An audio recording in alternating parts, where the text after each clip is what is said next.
사는 복음을 전하는 서균석 목사입니다. 오늘은요, 우리가 너무나도 일반적으로 믿음의 여정길의 단계에 들어서는 세례에 대해서 말씀을 비춰 상고하면서 확실한 개념으로 말씀을 확인하려고 합니다. 세례라고 하는 말은 우리 기독교에서는 지금 약식 세례와 그 다음에 물에 들어가는 그러한 세례가 두 가지 종류로 행해지고 있습니다. 약식 세례라고 하는 말은 물을 찍어서 머리에 발라주면서 내가 성부와 성자와 성령의 이름으로 아무에게 믿는 자 아무에게 세례를 주노라 아멘 하면은 약식 세례가 이루어지는 거예요. 그러면 두 번째는 물속에 들어가는 세례는 뭐냐 하면 물속에 완전히 온몸을 담그고 나오는 거예요.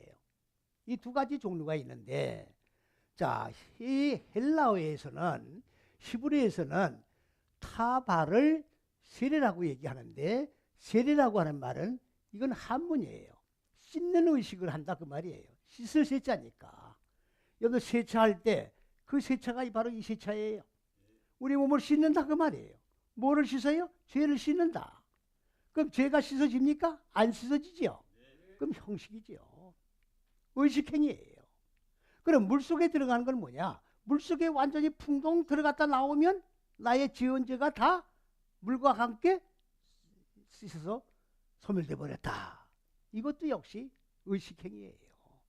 그래서 어떤 분들은 찍어 바르는 세례도 주고 물속에 들어가는 세례도 주고 한꺼번에 두 개를 다 주는 분도 있어요. 여러분들 그 수만 번을 헌들면 뭘 합니까?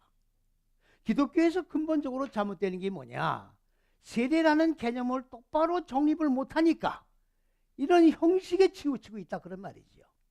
예수를 처음 믿고 교회에 나오면은 교인이 되는 게 아니에요. 어떻게 교인이 됩니까? 세례를 받고 세례의식을 통과한 자가 입교인이 정식 교인이 되는 거예요. 세례 안 받으면 교인이 되지가 않는 거예요. 교회 직분도 맡을 수가 없습니다. 그래서 세례의식이 중요한 거예요. 이렇게 중요한 세례의식이 과연 그렇게 물로 찍어 바르고 물속에 들어갔다 나왔다고 해서 그것이 세례가 된 것이냐? 아니지요. 세례라고 하는 말은 물로 씻는다는 얘기인데 물로 씻는 거예요. 물로 아무리 수천 번 수만 번 목욕을 한다 해도 마음 땅속에 본래 자리 잡고 있는 어두운 무지는 절대로 씻어지는 게 아닙니다. 그런 식으로 해서 죄가 없어지는 세례라고 하면 수만 번 일평생 통해가지고 매일 씻으면 돼요.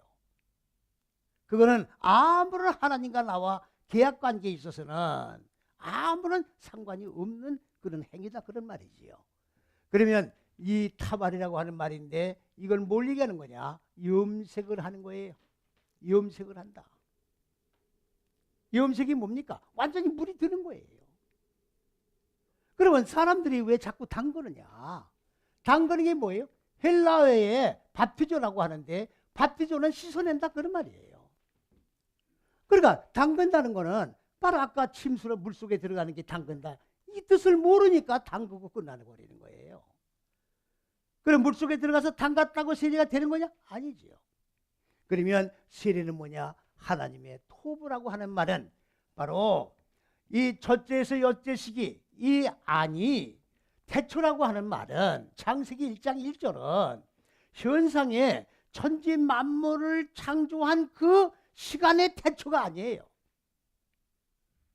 온 세계가 지금 천지만 138억만 년 전에 하나님이 천지 만물을 창조한 그 태초의 첫 시작점을 가지고 얘기하는 거 아닙니까? 아닙니다.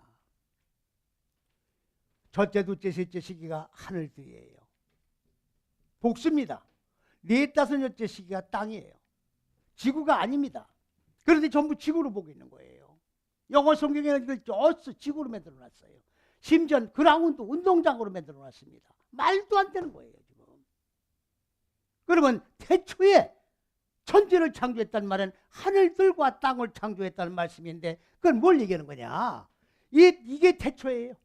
첫째에서 여째 시기가 태초입니다. 이 태초 안에 첫째서 여째시기 안에서 하늘들과 땅을 창조했다 그 말이에요. 믿습니까?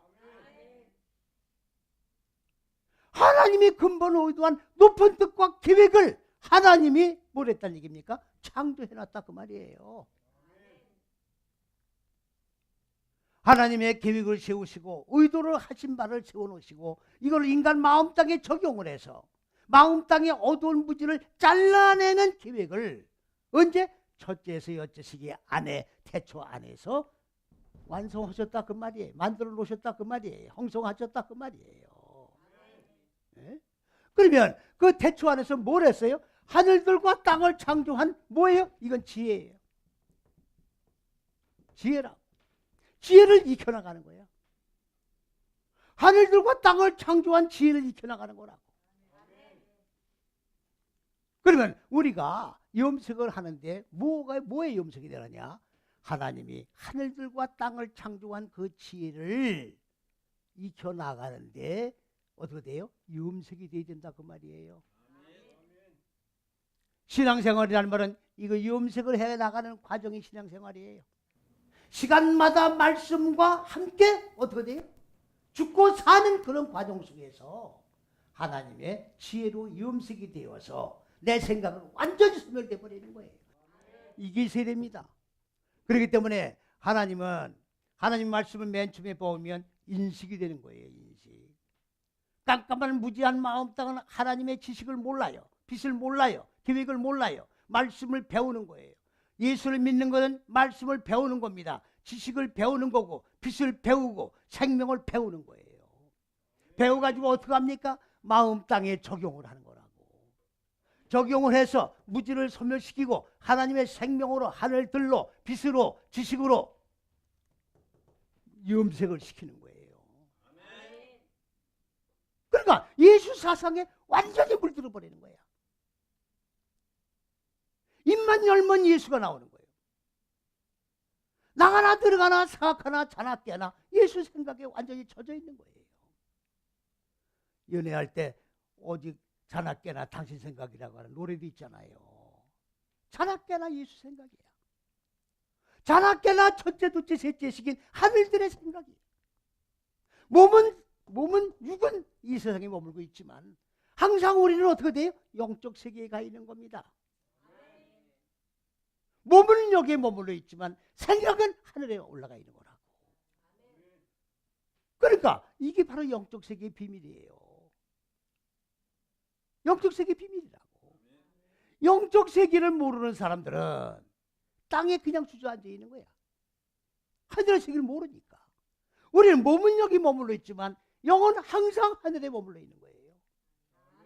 왜? 염색이 돼 있기 때문에. 땅의 생각을 할 수가 없어요.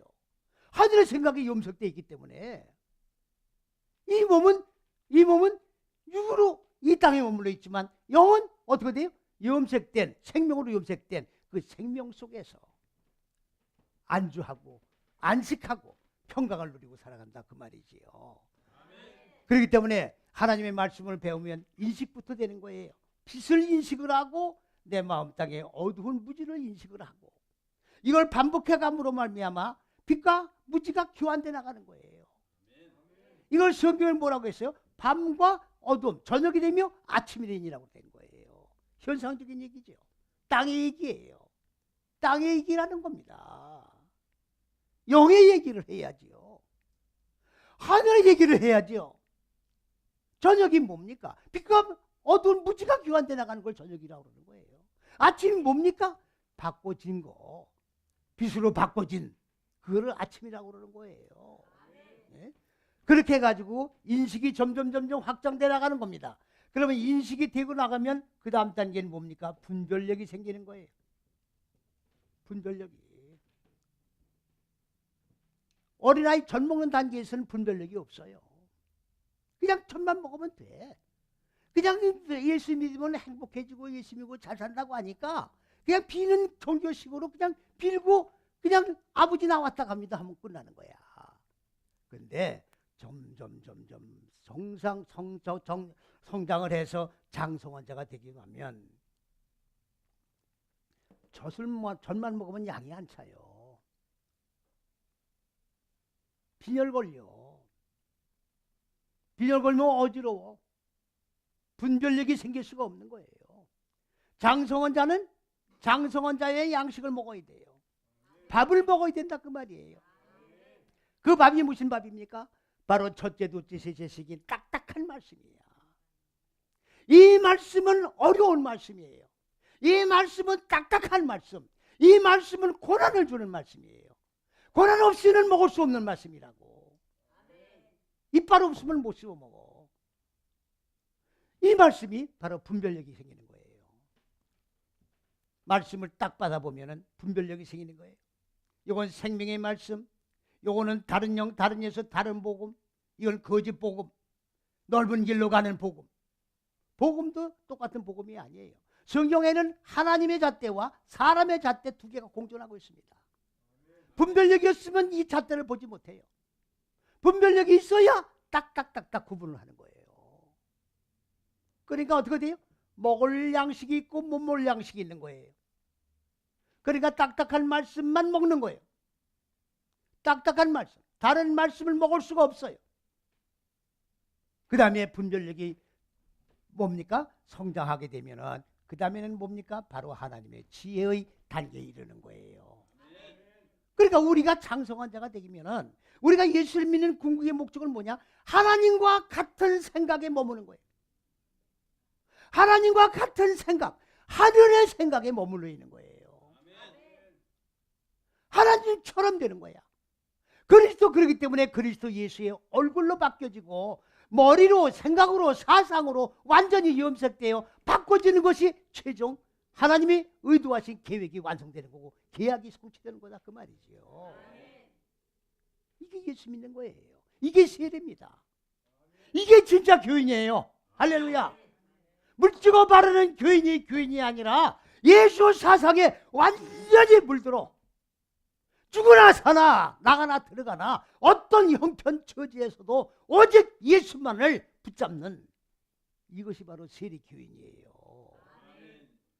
그냥 물 찍어 바르는 교인들을 세리교인으로 삼고 나니까 교인들이 생명의 말씀이 뭔지, 이단이 뭔지, 이단 사설이 뭔지 알 수가 없는 거예요. 무분별한 상태라고 지금. 분별력이 전무한 상태예요. 그러니까 막 빠져나가는 거예요. 지금 막 이단에 빠지는 거예요. 미혹에 그냥 빠져나가는 게 당하고 있는 거예요. 오늘 우리는 똑바른 세례를 받아야 된다 그 말이지요. 예수 사상에 물들어 있지 아니하면 어느 누구도 장담할 수 없어요. 비틀거릴 수밖에 없어요. 지금 진리가 희귀한 시대입니다. 진리를 찾아볼 수 없는 시대에 우리가 살고 있어요. 말씀이 희귀한 시대 속에 우리는 살고 있다 그 말이지요. 예수를 왜 믿느냐? 예수 믿는 목적을 모르고 종교의식 행위를 하고 있는 것은 예수를 믿는 게 아니다 그 말이지요. 하나님과 계약을 이룬 자가 아니에요. 계약 이외의 신앙생활을 하는 거예요. 그건 신앙이 아니라 신념생활을 하는 거예요. 똑바르게 계약 안에 들어와서 철저하게 죽고 철저하게 사는 그런 역사가 있어지기를 주님의 이름으로 간절히 부탁드립니다. 아멘.